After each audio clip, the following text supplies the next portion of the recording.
Bem-vindos! Hoje a gente vai mergulhar num momento, assim, bem peculiar do Corinthians em 2026. Se a gente olhar de fora, parece que tá tudo mais ou menos nos eixos, né?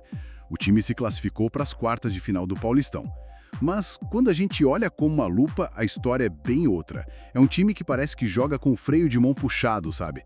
Enfrentando uma série de problemas que vão muito além do campo. Pois é, e as fontes que temos aqui para nossa análise pintam exatamente esse quadro. É um quebra-cabeça com peças bem complicadas. Tem um artigo falando sobre a dificuldade de encaixar um jogador que deveria ser o craque do time, outro com alerta vermelho sobre a quantidade de lesões E a notícia mais recente, que foi um golpe duro, a perda do principal atacante. Exatamente. E é isso que a gente vai fazer aqui, tentar montar esse quebra-cabeça. A nossa missão é conectar os pontos. Como que a situação individual de um jogador como o Rodrigo Garro, por exemplo, acaba expondo um problema tático do time todo. E como essa onda de lesões que tirou o Yuri Alberto de combate mexe com os planos do clube justo agora, na hora do vamos ver. A ideia é entender as causas e as consequências que estão definindo o Corinthians de hoje. Ok, vamos começar então pelo cérebro do time, ou pelo menos por quem foi contratado para ser. O argentino Rodrigo Garro. As fontes mostram uma situação curiosa. Ele é visto como a grande referência técnica do elenco, mas o que ele entrega em campo ainda não justifica esse status. E o exemplo que todo mundo lembra é o jogo contra o Palmeiras, né? Exato. A crítica foi pesada ali. Ele perdeu a bola que gerou o gol do Flaco Lopes e depois, não recompôs na defesa como deveria. O que é interessante aqui é que, olhando as apurações de quem cobre o dia a dia do clube, a gente percebe que a questão do Garro não é simples, não é só um jogou mal. O problema tem duas frentes bem claras, a física e a tática. Certo.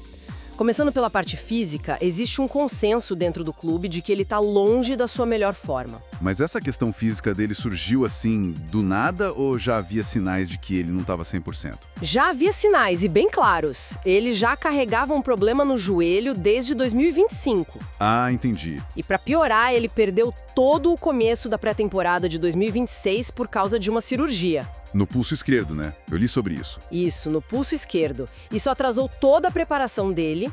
E os números não mentem, né? Ele jogou em 6 partidas até agora, foi titular em só 3 e olha esse dado, nunca completou os 90 minutos em campo. Peraí, nunca jogou 90 minutos? Nossa, isso diz muito sobre a condição dele. Muito. E tem mais, né?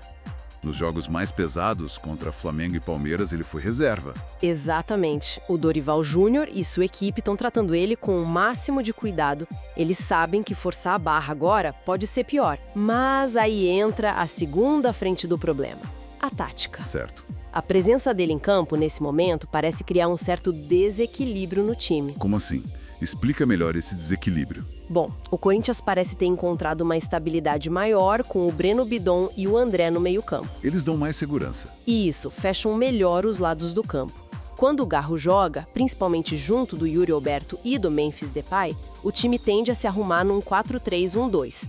O problema é que, por característica, esses 3 jogadores de frente, eles gostam de jogar por dentro, na faixa central. E aí os corredores laterais ficam vazios.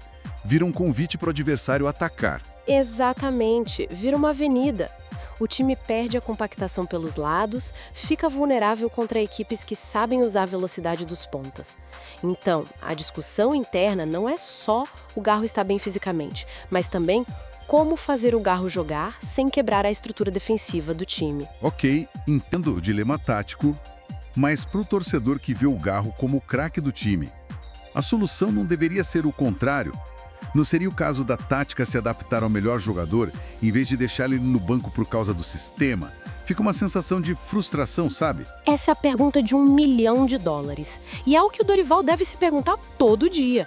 A leitura que as fontes nos dão é que, neste momento, a prioridade da comissão técnica é a solidez coletiva. Primeiro arrumar a casa. Isso, a aposta é: primeiro a gente arruma a casa, deixa o time seguro. Depois, com o Garro atingindo 100% da sua forma física, ele vai ter condições de se impor pelo talento. Não é à toa que, mesmo com tudo isso, o otimismo em relação a ele é enorme. E por que essa confiança toda? É só por causa daquele bom jogo contra o Bahia? onde ele deu uma assistência pro Breno Bidon? É por causa daquele jogo e por tudo que ele representa. Se a gente olhar o quadro geral, a importância do Garro vai muito além do que ele faz em 90 minutos. Ele é visto como a bússola técnica do elenco, é o cara que, em teoria, pode resolver um jogo com um passe, um chute. E tem a questão da liderança também, né? Totalmente. Fora de campo, ele já é considerado uma liderança no vestiário e mostrou uma identidade muito forte com o clube. A comissão técnica o enxerga como a peça-chave para o resto da temporada. A aposta é que o talento dele, quando tiver aliado a uma boa forma física, vai superar qualquer desafio tático. É um investimento de paciência. É uma gestão de risco no fim das contas. E essa questão da condição física do Garro parece ser só a ponta do iceberg. Pelo que as nossas fontes indicam, o departamento médico do Corinthians está trabalhando mais que o ataque ultimamente. E não é pouco trabalho, viu? Um dos artigos traz um dado que me deixou de cabelo em pé.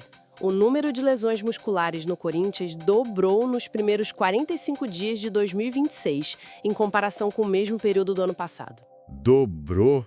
Em 1 mês e meio? Isso não pode ser só azar ou coincidência.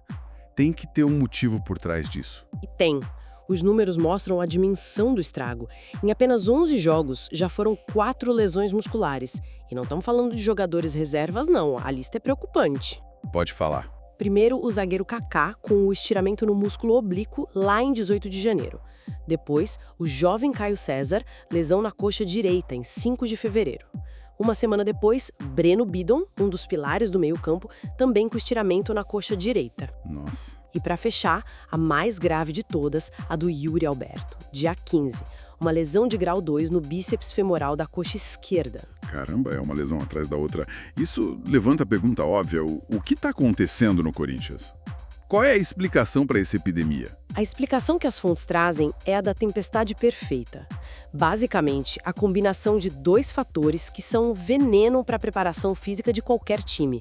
O primeiro e mais óbvio é o calendário maluco. Sempre ele. Sempre ele, o time teve que jogar Campeonato Paulista, começou o Brasileiro e ainda teve a decisão da Supercopa Rei. Tudo embolado num período curtíssimo.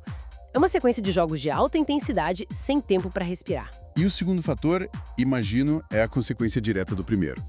Muitos jogos em sequência geralmente significam pouco tempo para treinar e se preparar direito. É a famosa conta que não fecha. Mais jogos, menos treino. A pré-temporada do Corinthians foi muito mais curta que a dos adversários. Como eles ganharam a Copa do Brasil em 2025, o elenco se reapresentou mais tarde. Ou seja, tiveram menos tempo para construir a base física necessária para aguentar essa maratona. E o mais irônico é que a equipe técnica já sabia que isso ia acontecer. Totalmente. Isso não foi surpresa para ninguém lá dentro. Uma das fontes resgata uma fala do próprio Dorival Júnior, antes mesmo da temporada começar, em que ele alertava para os riscos desse calendário. Ele usou a expressão pagar o preço. Ele sabia que em algum momento a conta ia chegar. E chegou. É duro ouvir isso, porque soou como uma profecia que se cumpriu na marra. O preço que o Dorival mencionou está sendo pago com jogadores importantes no DM, comprometendo o planejamento do time na hora mais decisiva do estadual. E o preço ficou caríssimo com a lesão do Yuri Alberto. Foi o capítulo mais recente e, sem dúvida, o mais doloroso dessa história. A cena dele no jogo contra o São Bernardo foi de cortar o coração. Já no finalzinho, 88 minutos, ele arranca e sente a fisgada na parte de trás da coxa. A reação dele caindo no chão, o choro na maca, aquilo doeu no torcedor que estava assistindo. Foi uma imagem forte e o diagnóstico só confirmou o pior cenário: lesão muscular de grau 2. Na prática, as fontes estimam um tempo de recuperação de 4 a 6 semanas. 4 a 6 semanas. E significa que para o jogo das quartas de final do Paulistão contra a Portuguesa, ele está fora. É um desfalque brutal. E o que torna a ausência dele ainda mais sentida é o comprometimento que ele vinha mostrando. Tem um detalhe em uma das fontes que eu acho que vale a pena ressaltar. O Yuri Alberto já estava jogando no sacrifício. Sim, eu vi isso. Na final da Supercopa contra o Flamengo, ele estava com uma virose forte e, mesmo assim, foi para campo e marcou um gol. Perder um jogador com essa mentalidade, com essa entrega, é um baque gigantesco para o grupo. Sem dúvida. É aquela cena que todo jogador, do amador ao profissional, mais teme. Aquele estalo na posterior da coxa que você sabe, na hora, que é algo sério. E perder o seu artilheiro, o cara que vinha sendo a referência do ataque em 2026, cria um efeito dominó. Agora o Dorival precisa quebrar a cabeça para achar uma solução para ontem. E quais são as cartas que ele tem na manga? O que as fontes dizem sobre os possíveis substitutos? Olha, o leque de opções não é muito vasto, mas existem alternativas. A ideia é encontrar um novo parceiro para o Memphis Depay. Os nomes que circulam são os de Vitinho, que é um jogador mais móvel, o garoto Guinegão, da base, o Pedro Raul, que é um centroavante mais clássico de área, e o Kaique. Cada um oferece uma característica diferente. E já existe um plano para testar essas opções?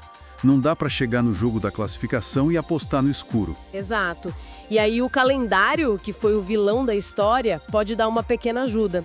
O próximo jogo do Corinthians é pelo Brasileirão, contra o Atlético, um pouco antes da decisão contra a Portuguesa. A expectativa geral é que essa partida sirva como um laboratório, quase um vestibular para o novo atacante. Entendi. O Dorival vai usar esses 90 minutos para ver quem se encaixa melhor, quem dá a melhor resposta. É uma corrida contra o relógio para reinventar o ataque do time. Então, resumindo a nossa conversa, o cenário do Corinthians é de uma verdadeira prova de fogo. Tem o desafio de encaixar um craque que ainda não está 100%, o que mexe com todo o equilíbrio tático. Tem uma enfermaria lotada, que é consequência direta de um planejamento de temporada apertado. E como cereja desse bolo amargo, a perda do artilheiro do time, bem na hora do mata-mata. É a imagem perfeita. O desafio para o Corinthians agora vai muito além de tática ou técnica. É um teste de gestão de elenco e de resiliência. O que as nossas fontes mostram, no fundo, é que os problemas não são isolados. A dificuldade de encaixar o Garro e a onda de lesões são sintomas de uma mesma doença. Uma aposta arriscada que o clube fez. Uma aposta arriscada? Como assim? A aposta de que o talento individual dos jogadores conseguiria compensar uma preparação física que, por falta de tempo, ficou devendo. E agora a conta chegou. E os juros, na forma de lesões e pontos perdidos, estão altíssimos. O que a gente está vendo não é azar. É quase o resultado matemático dessa aposta. Pagar os incêndios do dia a dia. Mas, olhando para a temporada inteira que ainda vem pela frente, com o Brasileiro, Copa do Brasil, fica uma pergunta no ar. Uma pergunta fundamental. Será que essa crise de agora, com desequilíbrios táticos e o DM lotado, vai servir como um alerta vermelho para o Corinthians? Ou seja, será que o clube vai usar essa experiência dolorosa para repensar seu planejamento a longo prazo, a forma como lida com o calendário? Ou vai continuar refém da sorte e, como disse o próprio Dorival, tendo que pagar o preço toda vez que a temporada apertar?